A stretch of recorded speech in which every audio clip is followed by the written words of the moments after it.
दुनिया का हर एक शौक पाला नहीं जाता, दुनिया का हर एक शौक पाला नहीं जाता, शीशे के खिलौनों को उछाला नहीं जाता, शीशे के खिलौनों को उछाला नहीं जाता। हिम्मत से, मेहनत से, दुआओं से निकल आती है राहें, हर बात को तकदीर पे टाला नहीं जाता, हर बात को तकदीर पे टाला नहीं जाता। नमस्कार, ओम शांति।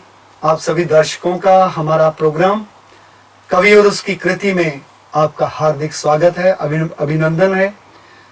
मित्रों, जैसे कि आपने इन पंक्तियों को सुना, इस संदेश को सुना कि कुछ एक ऐसे लोग हुए हैं जो बिल्कुल गंगा जैसे गौमुख से निकले, उद्गम हुआ उनका एक बहुत छोटे से स्तर पर उद्गम हुआ और गंगा सागर के पास जाकर उनका कलेवर विशाल काय हो गया।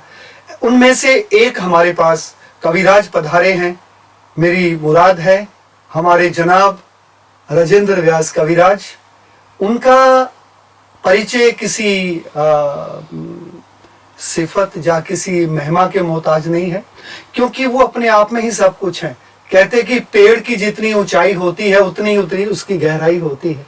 तो क्यों ना अभी उनका स्वागत करें, फिर उनकी मीठी रसीली कविताएं आपके समक्ष आती रहेंगी। व्यास जी, आपका स्वागत है। आप हमारे प्रोग्राम कवि और उसकी कृति में। बहुत बधाई साहब, प्रणाम। व्यास जी, मैं आपकी किताब मेरे पास थी, तो उसमें से मैंने कुछ चयन किया आपकी कविताओं का, क्योंकि आपकी कविताएं मुझे बहुत ही अच्छी लग रही, हमारे दर्शक भी सुनते आ रहे हैं जी। तो मुझे एक कविता थी, मैंने उसको पेपर पे प्रिंट कर लिया, इसको उसकी ज़ेरॉक्स से निकाल लिया। किताब से निकाला? किताब से निकाला। मैं मुझे मिल गया, बुक से निकाला। हाँ, मुझे मिल गया। बहुत अच्छा। तो क्योंकि मेरे मन में, मैं एक देशभक्त या राष्ट्र भक्त हूँ मैं, मेरे मन में देश के लिए मेरा हृदय धड़कता है, तड़पता है। क्या बात कि कोई देश से विमुख ना हो, शहीदों से विमुख ना हो, उस भारत माता माँ भारती से विमुख ना हो। तो इन सब बातों को लेकर एक पहली कविता है शहीदों के नाम। वाह वाह। ये मुझे वैसे आप भी, मुझे लगता है कि आपका भी शहीदों के प्रति समर्पण है। बहुत। कुछ अंतर मन में आपके क्या भाव है शहीदों के प्रति? ये जो वीर गति को प्राप्त हो जाते हैं, इन महान आत्माओं के कारण हम रात्रि भर विश्राम में आनंद से सोते हैं। 0 डिग्री तापमान पर, सियाचिन जैसे ग्लेशियर पर, जहाँ पर -20 डिग्री, वहाँ ये अपने माता पिता, पत्नी, बच्चे, भाई बहन सबको भूल के केवल हम लोग सुरक्षित रहें, इसके लिए अपनी सेवाएं देते हैं और ये कुर्बान हो जाते हैं अपने राष्ट्र के लिए। तो उनके लिए मैं तो क्या, इस अस्तित्व का रोआ रोआ चींटी से लगा करके पूरे ब्रह्मांड तक का अभिवादन ये इन शहीदों के लिए करें तो कम। मैं तो खुश रहो अहले वतन, हम तो सफर करते हैं। वाह वाह, है ना। शहीदों के नाम पे इसका जो पहला स्टैंजा है, जी सुनाइए। तुमने छोड़ा है घर बार देश के लिए, वाह। तुमने मारी है ममता इस वेश के लिए। हाँ, उनका ड्रेस होता है, यूनिफॉर्म होता है, वेश। जैसे साधु का कोई विशिष्ट महामंडलेश्वर है तो उनका एक गेरुआ कलर होता है ना। या कोई और ऋषि है तो उनका एक विशिष्ट पहनावा होता है। ब्रह्मा कुमारी इसमें भी हमारी बहनें बिल्कुल श्वेत। तो ये वेश मतलब उन्होंने एक फौजी जो उनका पहनावा बड़ा सुंदर लगता सर। उनका कलर और उनकी प्रिंट और इतने लंबे उनके जूते कसे हुए, देशभक्ति का जज्बा बिल्कुल। वाह। तुमने छोड़ा है घर बार देश के लिए, हाँ। तुमने मारी है ममता इस वेश के लिए। वो रंगीन कपड़े आपकी मेरी तरह ड्रेस नहीं पहन सकते। हाँ, घर आते होंगे तो कभी चेंज करते होंगे, बाकी ड्यूटी पर तो वो एक ही कलर पहनते हैं। हाँ। रहे राष्ट्र इसलिए खुद हवन हो गए। हाँ, उन्होंने अपनी आहुति दी। हाँ, राष्ट्र के लिए उन्होंने अपनी आहुति दे दी, हवन हो गए। मरते पानी भी ना मांगा, पवन हो गए। अब इसमें मैं जब गा के बताऊंगा स्वामी, आपको आनंद आ जाएगा। इसमें अगर बारीकी, जो कविता के करीब के लोग हैं, इस कविता का शिल्प और भाव दोनों देखना। इसमें 5 तत्वों का प्रयोग हुआ है, जल, अग्नि, पृथ्वी, आकाश और वायु। आकाश की ऊंचाई पे ये रहते हैं, मरते समय पानी भी नहीं मांगते, हवा पे जिंदा होते हैं इस पृथ्वी की रक्षा के लिए। तो इसमें जल, अग्नि, पृथ्वी, आकाश, केवल उनको जज्बा की गर्मी उनके दिल में, राष्ट्रभक्ति का जो दिया दिल पे जल रहा है ना, वो अग्नि तत्व है। पृथ्वी तत्व की रक्षा करते, आकाश की ऊंचाई पर रहते, उन्हें पानी नहीं मिलता, वो हवा पे जिंदा, और एक दिन वो अपनी हवा को भी छोड़ देते इस राष्ट्र की कुर्बानी के लिए कि हम जिंदा रहे। अब मैं इसको गा के सुनाता हूं, आपको मजा आ जाएगा जी। तुमने छोड़ा है घर बार देश के लिए, तुमने मारी है ममता इस वेश के लिए, रहे राष्ट्र खुद इसलिए हवन हो गए, रहे राष्ट्र इसलिए खुद हवन हो गए, मरते पानी बिन मांगा रे पवन हो गए। पवन हो गए। पवन हो, ये आकाश में मिल जाते हैं सर इनकी प्राण वायु, और ये तो देह छोड़ते, पर नीचे हजारों करोड़ों की संख्या में हम, ये पूरा भारत निश्चिंत सोता है। होली दिवाली, ये जो पंक्ति है कि रहे राष्ट्र इसलिए खुद हवन हो, खुद हवन हो। हवन बहुत ये पवित्र, नहीं, ये जो पवित्र शब्द है। हाँ, बहुत प्यारा। अग्नि तो अग्नि, अग्नि- यज्ञ, यज्ञ वो है। हमारे यहाँ ज्ञान यज्ञ है, बाबा के यहाँ ज्ञान यज्ञ है। वहाँ धर्म के शास्त्रों में बड़े बड़े लक्ष्य चंडी यज्ञ होते हैं, तो हवन में आहुतियां दी जाती है, तिल दिया जाता है, चंद लकड़ियां दी जाती है। अग्नि तो खाना पकाने के लिए भी प्रज्वलित की जाती है, बिल्कुल। लेकिन हवन जो है वो शुभ कार्य के लिए, श्रेष्ठ कार्य। तो इन्होंने अपने को आहुति मान के कि राष्ट्र के यज्ञ में केवल हम लोग और हमारा देश बचे, इसलिए उन्होंने अपने आप को हवन कर दिया। आनंद आ गया, आपने मुझसे इसकी व्याख्या भी करा ली और मुझसे गवाह भी लिया। देखो, आप इस कविता के रचयिता हैं जी तो जो रचयिता होता है वो कविता की छत्र छाया होता है जी है ना? जैसे एक बाप अपने बच्चों की छत्र छाया होता है, जी, भगवान सर्वात्माओं की छत्र छाया है, इस पूरे ब्रह्मांड पूरी कायनात की बिल्कुल। छत्र छाया। ऐसे आप इस कविता के संरक्षक हैं, तो मुझे ऐसा लगता है कि कविता का एक एक छंद, एक एक बोल आपके भाव में ये प्रारंभ में आया जब मैं ग्रेजुएशन में था, तो मैंने एनसीसी ज्वाइन किए थी।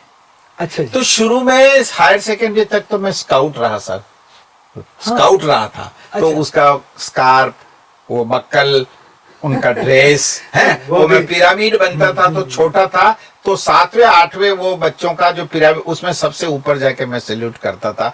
वही जज्बा था कि मैं राष्ट्र के लिए और सैनिकों के प्रति।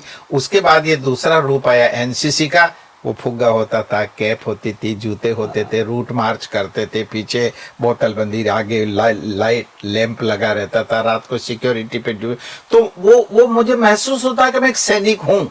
और उसके बाद एनसीसी तो जी नेशनल कैडेट कोर, वही ये तो वैसे भी एक छोटी army, decorum of Indian army है जी साहब, वो ये एक तो रोल छोटी ऐसे लगता है। मैंने देखा कि जब जब आपातकाल स्थितियां आई हैं हमारे देश पर, जी, फ्लड आ जाते हैं, जैसे कोरोना काल था, तो ये एनसीसी कैडेट्स ये भी फोर्सेस, पैरामिलिट्री फोर्सेस के साथ कंधे से कंधा मिलाकर ये लोग, वहाँ मैंने फायरिंग सीखी, शूटिंग सीखा, 20 सर्टिफिकेट से मैंने 20 तक ही किया सर। मैं वो भाव आपकी कविताओं में झलक जला। और जब 15 अगस्त और 26 जनवरी को हमारी टुकड़ी जब फ्लैग होस्टिंग के सामने तो मुझे उसमें आपने लीड किया? जी, उसके आगे, हाँ, जब मुख्य अतिथि के सामने सैल्यूट करता था तो मेरा सीना चौड़ा हो जाता था।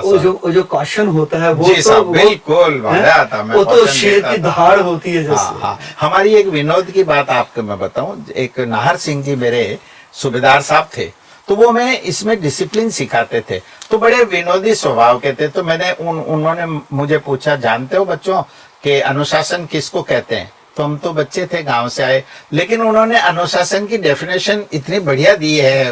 हम जी आपको बताऊं, उन्होंने कहा कि अनुशासन का मतलब है सूबेदार साहब की विशल बजे और तुम्हारी लाश भी पड़ी तो उठ खड़ा हो। उन्होंने अनुशासन की डेफिनेशन दी कि जब सूबेदार की विशल बजे और तुम्हारी लाश भी पड़िया हो तो उठ खड़िया हो। वो ऐसी लैंग्वेज बोलते थे, पड़िया हो तो उठ खड़िया। अगर तुम्हारी डेड बॉडी भी है मेरी विशल बजे तो तुम्हें उठ जाना। क्या लोग थे सर हमको ट्रेनिंग देने वाले। और आज जो हमारे राष्ट्रपति महोदय तीनों सेनाओं के सेनाध्यक्ष होते हैं सर, जल थल और वायु सेना। वैसे Salute क्या for लोग थे Indian वो Army। दीवाने, क्या लोग थे वो सेनानी हैं। बहुत ये तो चलते हैं आगे। हाँ जी, ये तो पंक्तियां दूसरा शहीद के दूसरा माध्यम जो से- जी दूसरा इसका जो स्टेंजा है, वाह पद प्रतिष्ठा और पैसा आज समीकरण है। वाह वाह इक्वेशन जी आज समीकरण है। हाँ ऐसे कोहरे में चमके तू रवि किरण है। पद पैसा और प्रतिष्ठा आज समीकरण है। ऐसे कोहरे में चमके तू रवि किरण है। दर्द है बस तुम्हें, बस तुम्ही तुम्हें रहनुमा। रहनुमा। हम तो कायल तुम्हारे, हमको तुम पे गुमा। बहुत प्यारा बंद है सर। ये लंबी कविता, उसमें का एक छंद मैं इसको गा के सुनाता हूँ। आज आप देख लीजिएगा लक्ष्य क्या है मानव जीवन का। सैनिक का लक्ष्य है, उसकी माँ ने कहा कि तू जब लौट के या तो शहीद हो जाना, और आए ना तो कभी सीने पे गोली खा के आना, पीठ पे तेरे गोली नहीं लगनी चाहिए। ये माँ के माँ का दूध इस तरह से। मैं मेवाड़ की संस्कृति का हूँ, महाराणा प्रताप के वीरता का। और यहाँ हमारे यहाँ गोरा और बादल, और ये हमारे यहाँ सर कट जाते फिर भी धड़ लड़ते थे। उस सरजमी से आया हूँ, तो कुछ मेरे ब्लड में राष्ट्रीयता और वीरता तो आएगी। अब बंद देखेगा। पद प्रतिष्ठा और पैसा जो समीकरण है। हर आदमी या तो पद चाहता है, प्रतिष्ठा चाहता है, या पैसा चाहता है। सैनिक इन तीनों को नहीं चाहता। ये तीनों प का ये हमारे काव्य ट्रिपल का पा कर दिया। जी साहब, ये काव्य की शैली है इसमें। अरे हाँ हाँ हाँ, ये अनुप्रास कहलाता है। पद प्रतिष्ठा और पैसा जो समीकरण है। ऐसे कोहरे में चमके तू रवि किरण है। राष्ट्र अगर सूरज है तो वो एक उसकी किरण है।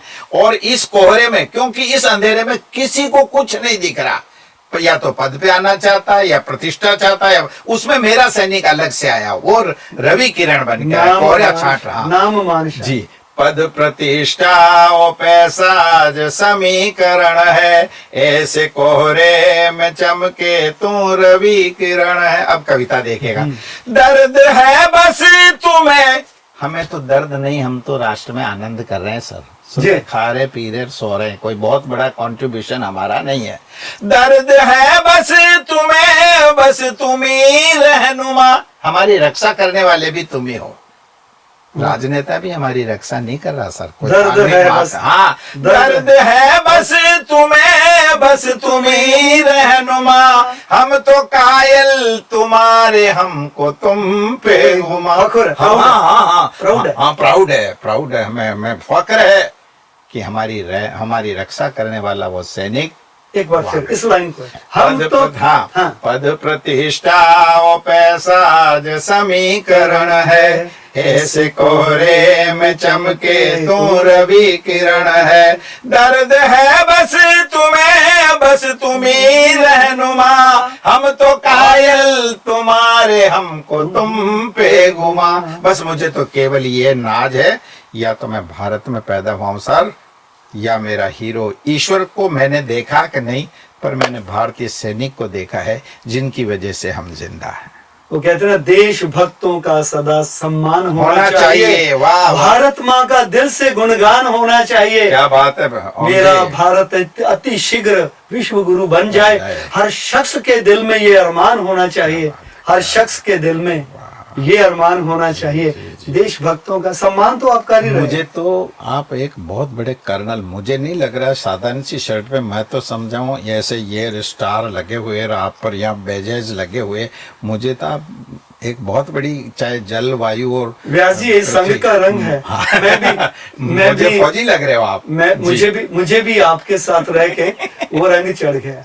वो रंग चढ़ गया देशभक्ति का। बहुत अच्छा लगा। देशभक्ति का, राष्ट्रीयता का वो रंग चढ़ गया। मजा आ गया कि मैं भी आप ही की तरह, आप तो लिख रहे हैं लेकिन मैं आपकी कविताओं का वो भी तरन्नुम में आनंद ले रहा हूँ। भाई मैं तो लिख रहा हूँ, पर आप और मेरी ऑडियंस लख रही है, देख रही है, परीक्षण कर रही है कि राष्ट्र में अच्छी कविताएं आनी। और ऐसे मैं अपने दर्शकों को भी ये कहना चाहूंगा कि आओ राष्ट्र के लिए हम कुछ करें। जो भी एक छोटी सी चिड़िया की तरह एक चोंच भर पानी भी अगर हम इस राष्ट्र की बगिया को दे दें, वाह वाह, तो वो सरसब्ज हो जाए, वो हरी भरी बन जाए। तो व्यास जी आपकी कविता आगे भी हम सुनेंगे। अभी तो अभी ना जाओ छोड़कर, अभी तो दिल भरा नहीं। तो अभी इस एपिसोड में जो हमारा वक्त है जी। वो मुकर्रर है। वो कहते कि समय किसी की सुनता नहीं पर देखता सब कुछ है। सुनता नहीं देखता सब कुछ है, इसलिए समय हमें देख रहा है। इसलिए कि अभी आपको यहाँ रुकना है, आप हमारे प्रोग्राम में आए, इसलिए आपका बहुत बहुत धन्यवाद। धन्यवाद।